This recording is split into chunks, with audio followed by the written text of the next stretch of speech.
ಎಲ್ರಿಗೂ ನಮಸ್ಕಾರ. ಇವತ್ತಿನ ಒಂದು ಕಾಂಗ್ರೆಸ್ ಪಕ್ಷದ ವತಿಯಿಂದ ನೀಡ್ತಾ ಇರ್ತಕ್ಕಂಥ ಒಂದು ಸಣ್ಣ ಸ್ಪಷ್ಟೀಕರಣದಲ್ಲಿ ನನ್ನ ಜೊತೆ ಶ್ರೀಯುತ ವಿಜಯ್ ಮತ್ತಿಕಟ್ಟಿರವರಿದ್ದಾರೆ. ನಮ್ಮ KPCC ಸಾಮಾಜಿಕ ಜಾಲತಾಣದ ಅಧ್ಯಕ್ಷರು. ಅದೇ ರೀತಿ ದಿವಾಕರ್ ಅವರಿದ್ದಾರೆ, ಕಾನೂನು ಘಟಕದ ರಾಜ್ಯ ಘಟಕದ ಉಪಾಧ್ಯಕ್ಷರಿದ್ದಾರೆ. ಬಹುತೇಕ ನಿನ್ನೆ ಮಾಧ್ಯಮಗಳಲ್ಲಿ ಒಂದು ಸುದ್ದಿ ಪ್ರಕಟ ಆಗಿದೆ. ಹಾನಗಲ್ ಕ್ಷೇತ್ರದ ಮಾಜಿ ಶಾಸಕರು ಮತ್ತು ಮಾಜಿ ಡೆಪ್ಟಿ ಸ್ಪೀಕರ್ ಆದಂಥ ಸನ್ಮಾನ್ಯ ಮನೋಹರ್ ತಹಶೀಲ್ದಾರ್ ಅವರು ಕಾಂಗ್ರೆಸ್ನಿಂದ BJPಗೆ ಸೇರ್ಪಡೆಯಾದರು ಅಂತೇಳಿ BJP ಪಕ್ಷದ ಕಾರ್ಯಕ್ರಮದಲ್ಲಿ ಒಂದು ದೊಡ್ಡ ಕಾರ್ಯಕ್ರಮವನ್ನು ಮಾಡಿದ್ದಾರೆ. ಬಹುತೇಕ ಆ ಕಾರ್ಯಕ್ರಮದಲ್ಲಿ ಮಾಜಿ ಮುಖ್ಯಮಂತ್ರಿ ಬಸವರಾಜ ಬೊಮ್ಮಾಯಿ, ವಿಜಯೇಂದ್ರರವರು, ಇನ್ನೂ ಕೆಲವು ನಾಯಕರು ಇದ್ದರು. ಅದಕ್ಕೆ ನಮ್ಮದು ಅಭ್ಯಂತರ ಇಲ್ಲ. ಈ ರಾಜ್ಯದ ರಾಜಕಾರಣದಲ್ಲಿ ಒಂದು ಪಕ್ಷದಿಂದ ಇನ್ನೊಂದು ಪಕ್ಷಕ್ಕೆ ಹೋಗುವಂಥದ್ದು ಸ್ವಾಭಾವಿಕ. ಆದರೆ ಸುಳ್ಳನ್ನು ಹೇಳೋವಂಥದ್ದನ್ನ ಭಾರತೀಯ ಜನತಾ ಪಕ್ಷದ ನಾಯಕರು ನಿಲ್ಲಿಸಬೇಕು. ಯಾಕೆಂದರೆ ಕಾಂಗ್ರೆಸ್ ಪಕ್ಷವನ್ನು ಬಿಟ್ಟು ಸನ್ಮಾನ್ಯ ಮನೋಹರ್ ತಹಶೀಲ್ದಾರ್ ಅವರು JDS ಪಕ್ಷವನ್ನು ಸೇರಿಕೊಂಡು ಹಾನಗಲ್ನಲ್ಲಿ ಕ್ಯಾಂಡಿಡೇಟ್ ಆಗಿದ್ದರು.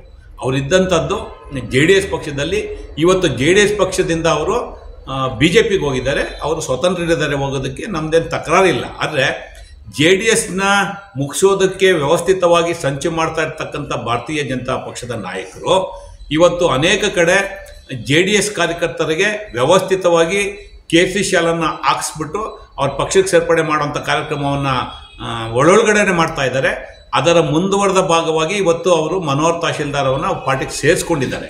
ಆದರೆ ಮಾಧ್ಯಮಗಳಿಗೆ ಮಾಹಿತಿ ಕೊಡಬೇಕಾದ್ರೆ JDSನಿಂದ BJPಗೆ ಸೇರಿದಂಥ ಮನೋಹರ್ ತಹಶೀಲ್ದಾರ್ ಅಂತ ಹೇಳೋ ಬದಲು ಕಾಂಗ್ರೆಸ್ನಿಂದ BJPಗೆ ಬಂದಂತಹ ನಾಯಕರು ಅಂತ ಹೇಳ್ತಾ ಇದ್ದಾರೆ. ಇದಕ್ಕೆ ಏನಕ್ಕೆ ನಾನು ಈ ಸ್ಪಷ್ಟೀಕರಣ ಕೊಡ್ತಾ ಇದ್ದೀನಿ ಅಂದರೆ, ಕರ್ನಾಟಕದಲ್ಲಿ ಹಿಂದೆ ರಾಮಕೃಷ್ಣ ಹೆಗ್ಡೆರವರ ಲೋಕಶಕ್ತಿ ಪಾರ್ಟಿ BJP ಜೊತೆ ಸ್ಥಾನ ಹೊಂದಾಣಿಕೆ ಮಾಡಿಕೊಂಡು 3 ಪಾರ್ಲಿಮೆಂಟನ್ನು ಗೆದ್ದರು. ಅದಾದಮೇಲೆ ಇವತ್ತು ಲೋಕಶಕ್ತಿ ಪಾರ್ಟಿ ಇತ್ತ ಅಂತೇಳಿ ಭಾಳ ಜನಕ್ಕೆ ಮರ್ತೋಗಿದೆ.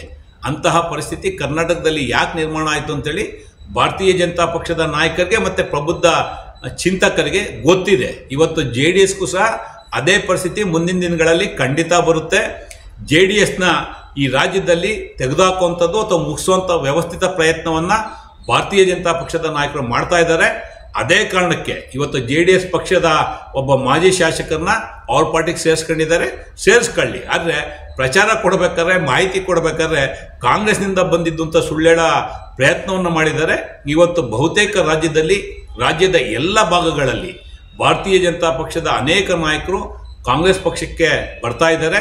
ಇವತ್ತು JDS ಪಕ್ಷದವರು ಅನಿವಾರ್ಯವಾಗಿ BJP B ಟೀಮ್ ಆಗೋ ಬದಲು ನಾವು ನೇರವಾಗಿ A ಟೀಮ್ ಆಗೋಣ ಅನ್ನೋ ಕಾರಣಕ್ಕೆ BJPಗೆ ಹೋಗ್ತಾ ಇದ್ದಾರೆ.